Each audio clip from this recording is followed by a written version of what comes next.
Hi అండి, welcome to cooking recipes. ఈరోజు శ్రీరామనవమి కదండి, అందరికీ శ్రీరామనవమి శుభాకాంక్షలు. ఫస్ట్ ఇగో యాలకులు, మిరియాలు ఇలా వేసుకొని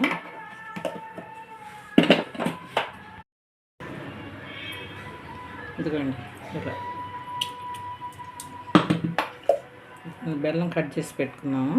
చూడండి, మనకు సరిపడా బెల్లం. ఇది కొంచెం కొంతమంది తీయగా తాగుతారు, కొంతమంది తీయ తక్కువగా తాగుతారు కదా. ఇలా నీళ్ళు వేసేసుకొని ఇట్లా బాగా కలుపుకోవాలి బెల్లం కరిగేదాకా.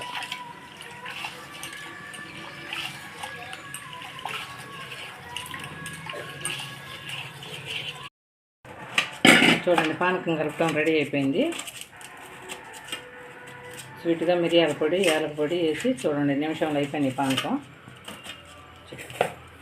ఇదిగోండి, శ్రీరామనవమి స్పెషల్ పానకం రెడీ అయిపోయింది. మీకు ఈ రెసిపీ కనుక నచ్చినట్టయితే లైక్ చేయండి, షేర్ చేయండి, సబ్స్క్రైబ్ చేయండి. బెల్ ఐకాన్పై క్లిక్ చేస్తే మీకు వీడియో పెట్టిన వెంటనే నోటిఫికేషన్ వచ్చేస్తుంది. Please subscribe to AR cooking recipes. Happy Sri Rama Navami.